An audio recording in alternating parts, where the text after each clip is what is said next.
Right, here we go. So today's session is composition and like the core ones that are really, really good to, should we say, take your pictures to the next level.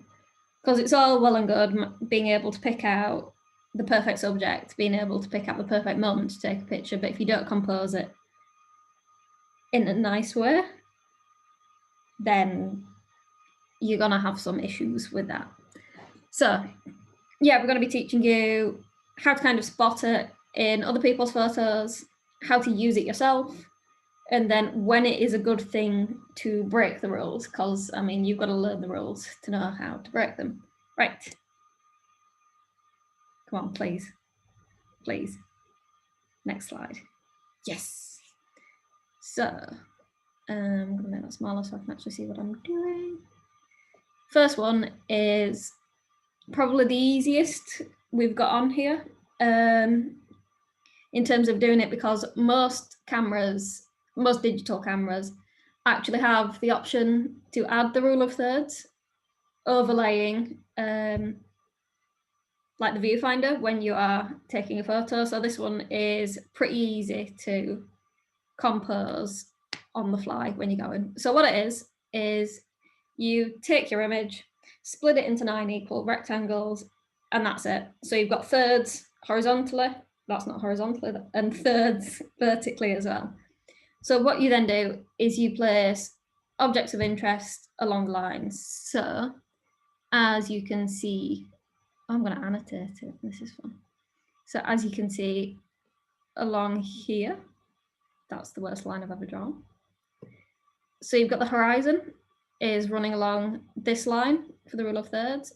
You've got the little tower building thing is also going along another rule of thirds with the empty space being left here. So what that does is it just gives you like the perfect place to put an object if you're not sure what to do with it. It's also really, really good to not just put things on the line, but if you have a particular object of interest, if you put it on one of the places where the lines cross. So for example, if you were taking a really, really zoomed in photo of someone's face, you can put, say, their eye on one of the places where they cross, and that's like a really, really powerful way to make it stand out. And it's a really simple way to do it as well, which is lovely. So yeah, the thing about this is that you can sometimes end up with it a little bit unbalanced when you take the photo, because as you can see here, we've got quite a lot going on in the foreground. And then you just have this area here where there's just nothing going on. So what you can then do is you've got to balance the elements, as we can see in this next. Come on, change slide. Please. There we go. Oh my God, the circles ended up in exactly the right place. So balancing the elements. So to make it kind of less boring with less open space, you can take two completely different elements, such as the bike and the hot air balloons in this, place them at different sizes, and then it just kind of fills the frame up, leaving you without the negative space that you don't want, but without detracting from the original focus of the image, which is really nice. And you can balance elements by using this kind of difference in perspective and size, but you can also do it in different ways as well. So what you could do is use color. So for example, we've got the black bike here, and then these kind of pale blending into the background, hot air balloons. A really good example of this I have seen is where you've got really green rolling fields, and then you place a bright red house in the image, and that kind of balances the elements and makes it stand out when you have that little bit of asymmetry with the bright red.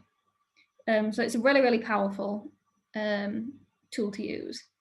So you can spot this rule of thirds in quite a lot of photos because it is such a simple and powerful way to do it. And if you ever get stuck and you just want a quick photo that will look decent, rule of thirds is a really good way to go. Right, next, please. There we go. perspective change. So this is a really, really powerful one to use because it makes a photo that is completely different to the normal photo you would take. So you can see with this house here, that's not a toy house, that is an actual house, but the perspective has been shifted so that it's been taken from above. So you're looking down and this house seems absolutely tiny, and it seems tiny because it's from a perspective that we never ever see it. And you can do this other ways. So if you change your perspective and get down really low and take a photo of, say, a flower, if you take the photo from below the flower looking up, you can make this flower seem huge and massive just from changing this perspective to something that you don't see in your day-to-day life. It's not normally at eye level. And that can make a really, really cool looking photo, and it can really dramatically change how you look at things and how things look within an image. So it's fantastic to make images like these where they look a bit kind of painting like or model-esque, and it's, yeah, really powerful. And what I will say about this photo is that this was done combining techniques. So this has got the perspective change because obviously it's seen from above, but this has also got a little bit of tilt shift applied. So you can see the blurring at the top and the blurring at the bottom, but no blurring along the middle with the house. And what that does is it makes it seem like a massive depth of field, which in turn also gives you the look you want with like a model house. So I think on Instagram, if you're ever filtering an image with Instagram, it has the option to add this tilt shift to it. And if you get the chance, have a play about with a photo with an object, with a subject like this, where you have like an isolated subject and quite a big depth of field around it. Have a play about and you will see you can make some perfectly normal images look totally unreal and like they're a model. So the next composition type is kind of following on with the depth thing. It's depth and texture. So what you can do is if you're kind of struggling a bit with an image, it seems a bit flat and not very realistic, lifelike, it just seems a bit dull and a bit dead. Using a massive depth of field, so a really low F number, so down to F2, F1.7, anything like that, it gives you this really 3D picture where you can get the tiniest shift in distance to the lens and all of a sudden it's out of focus. So yeah, this is really, really good for capturing texture, as you can see with this photo here, where you just have, can you see my mouse? So it's just this one line across here that is actually in focus and everything else is out of focus, but you can see because of that the texture of the image, which is really, really cool. This next one is symmetry and mirroring. So this is actually a photo I took myself in Lisbon, which was nice, which is a pretty good example. So what you do is you have your photo, you have your subject, and you create a mirror image from one half of the photo to the other. So this can be vertical symmetry, as this one is here. So I'm going to annotate it just because I can. So this has got a line of symmetry, obviously up here, that's really wonky. That's absolutely rubbish. Slightly better, no it's not. Anyway, so yeah, you create a mirror image. So if you imagine placing a mirror down that line, then the photo should look similar on either side. So you can do it either like this, where it's a vertical symmetry. If you do it with a horizontal symmetry, this is fantastic with water. So, you know, when you get photos of the lakes where you've got the reflection of like trees above and then in the water below. This is, yeah, you can get some really, really cool effects with it. You just have to be careful with this one because it is used often and it's used a lot. So some people argue that it can just get really boring and it's just kind of a simple way to do it. But at the end of the day, regardless of whether or not other people have done it before, you still end up with a really cool photo. So yeah, that is symmetry and mirroring, which is great fun to try and pick out in nature and try and get something, aside from using water reflections, if you try and take a photo of something naturally occurring that is naturally symmetrical, it's so difficult, but it's such a fun thing to try and do. Next. Yay, frame within a frame. So yeah, as it says, you essentially let the subject of the photo do the work for you because you already have a lovely framing. Why not use it? So as you can see, on these two, these are quite closely cropped in, where you've got a naturally occurring frame, even though it's not naturally, it was in a castle, where you look through it and you have like a second picture outside of this frame. So it can be cropped in like these two are, where you have like just blackness and then the scene appears out of this. Or it can be further out where you can see some of the detail around the frame itself. Or sometimes you can even be so far out that you can see the frame of the frame. So you can do loads with this, and you see this a lot combined with other techniques. So as you can kind of see on this one, I'm going to draw again because it's fun. This is, so this picture here, you have an image that is, framed in a frame, but it's also kind of working to your like rule of thirds. So you can place a line here or here, either way. Yeah, so you're working to the rule of thirds within the diagram. Oh my God, I've been doing too much writing. Within the picture. And then you have this frame just nicely finishing the image off. And yeah, like it says here as well, it doesn't have to be as harsh as like an actual window that's been man-made. Some really nice ways of doing it are like using trees and looking through trees. So say you're taking a portrait of someone and they're stood behind some trees and there's just a gap where their face is. It lets the natural trees, the like tree line, do the work for you in framing, whilst also not being a very definite, harsh line, which is really, really cool. You can get some really cool photos. So next technique is leading lines. So this is one of the ones that is really fun to try and find when you're out taking photos, because you have to move about so much to try and get everything to line up. So what this does is you use natural or non-natural lines, which draw your eyes in a direction. So for example, you've got the line here, draws your eye this way. You've got the same one here. There's another one going down here, one here, and one here, and all of it is pointing to this kind of focal point where all of the lines meet.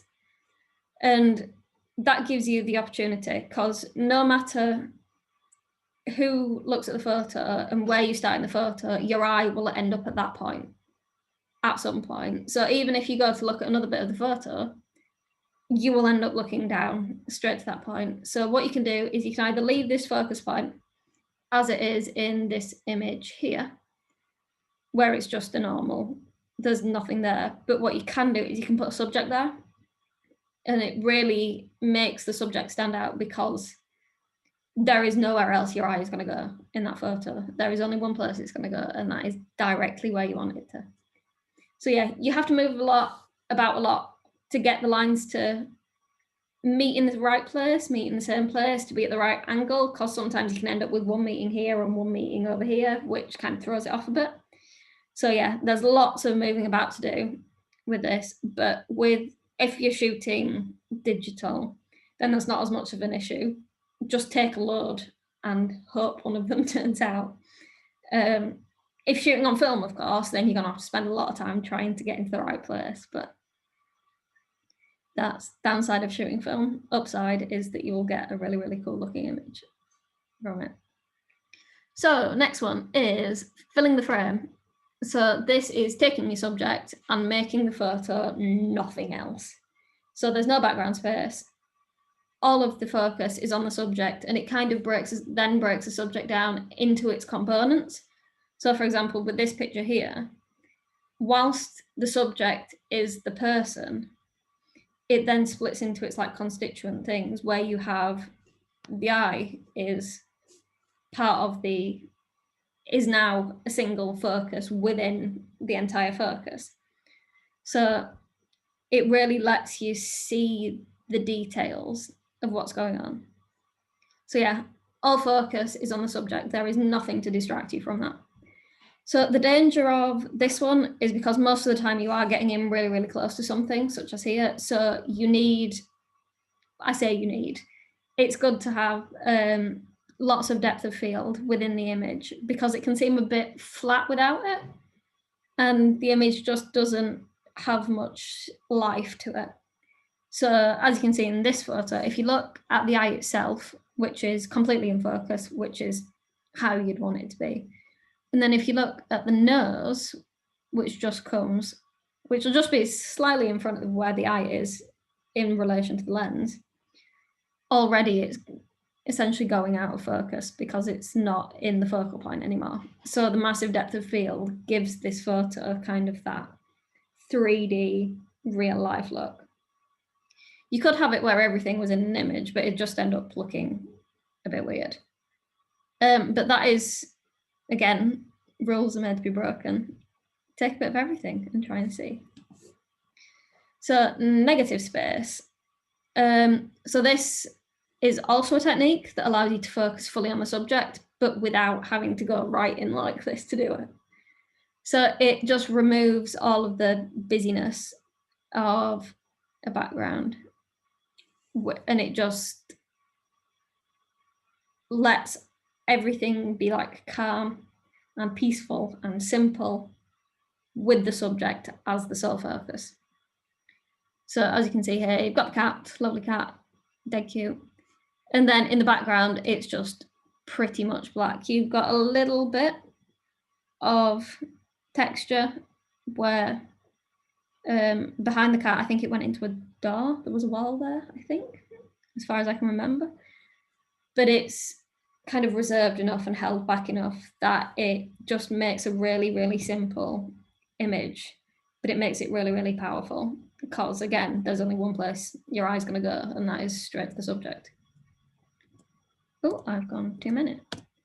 So this again is making the subject the sole focus, which is like this middle section is about just trying to get the subject where you want them to be, where you need them to be, and on their own. So isolating the subject. So this is kind of encompassing all of the ones we've talked about with like your negative space, and your isolating the subject. So it just gets a subject on their own, removed from the rest of the image. So depth of field is really useful here, because you have obviously the cyclist and then nothing else in focus. So that means, sure, you can try and look at everything else, but at the end of the day, your eye is going to go to the cyclist. And yeah, it just kind of, this can be used really nicely to give like a sense of loneliness and something and things along those lines, because it removes everything else from the situation. But if you can still see some of the background with the blur, it can give this kind of sense of not belonging, which is a really powerful like kind of tool to use, which is really cool. So rule of space. So we're moving away from isolating the subject now.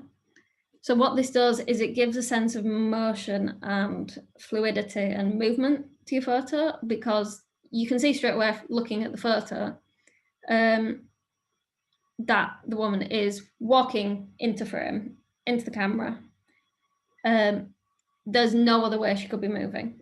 So you know exactly where she's going to go. So combined with these leading lines, as you can see with the red arrows, which the leading lines also give a sense of movement and fluidity, everything is just adding up to create an image that doesn't seem like lifeless and a bit dull. And the same can be said like for this one, is that you can tell the cyclist is moving from left to right, because if he's going backwards, that's impressive. So yeah, same thing here. Now, the really, really cool thing about this, or at least I think it's really cool, is that how you do this from left to right or right to left actually depends on either which country you're born and grew up in, got used to reading the language of, or the intended audience.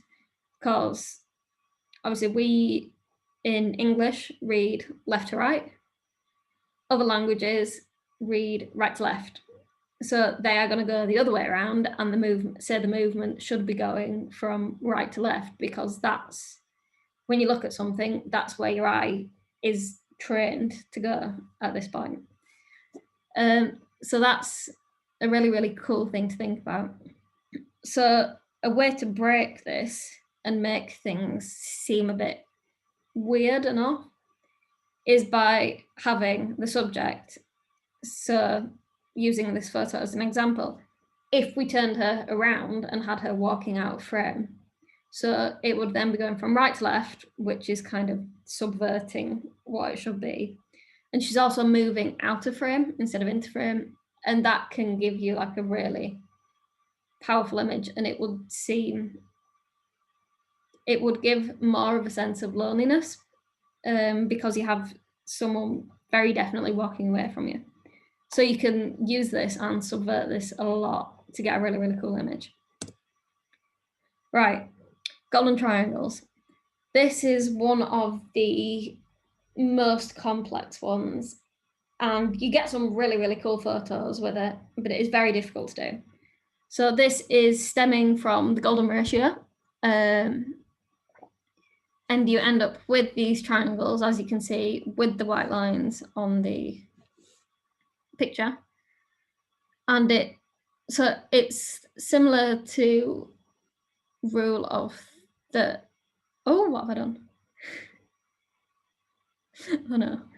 So yeah, it's similar to rule of thirds in that you can place objects along these lines, and you can also fill one of the triangles up with the lines. So for example, here it's not brilliant, but it's not far off. So you've got this portion is filled up with the buildings, this portion is filled up with the sky, this with the road, etc. So it's very difficult to get anything in, either in nature or man-made. It's very difficult to find anything that fits perfectly to this. So you see this a lot in art, where obviously the artist has a lot of control over where things go, so it's much easier to get things to fit. But you can just make a photo look incredibly powerful and really, really cool, just by kind of loosely trying to follow along the lines. So this is one where a lot of people will take an image using a different composition technique, and then go back, set the computer, go to look at it and think, oh, if I crop that a little bit, then that's going to be the golden ratio. So sometimes this one can kind of be a bit accidental. And other times you get people that will stand there for hours and hours and hours trying to get this single composition, just because it is such a powerful one. But yeah, it's worth work because it just looks so cool. So also stemming from the golden ratio is the last one that we have today. So again, it's both pretty complex to find, whilst also occurring more naturally in nature than the previous one. So this is the golden ratio, it's the Fibonacci spiral, which is pretty cool. So what this does is it draws your eye along the line until you reach this focus point here. So it's like a combination of like a leading line to draw your eye, whilst also doing what we did with previous drawings, where you have this section is one thing. This section is another, this another, this another, and this bit another. So it's a good way to section your photos, and everything just, it lets everything feel like it's in the place it's supposed to be. Everything feels balanced and put together really well. So again, it's complex to find. A lot of the time, it's one of those that you can kind of spot afterwards and think, oh, that was pretty close. If I crop it down, it'll be fine. But again, you get a lot of people that will go on just the entire intent is to get a photo using this. So yeah, one last thing to say about this is that this actually occurs quite a lot in nature, the Fibonacci spiral. Why? Who knows? But you see it a lot in flowers, in the center of flowers, what they're called, with all the seeds. They occur in a spiral that is also stemming from Fibonacci spiral. And it's just an incredibly, incredibly powerful one to use. It's just very difficult to do. So I'll double check how many people we've got in here.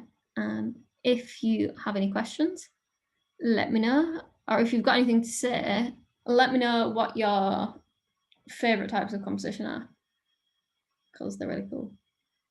But before we do that, I'm gonna stop the recording. So thanks for coming. Enjoy this if you're on YouTube. Goodbye.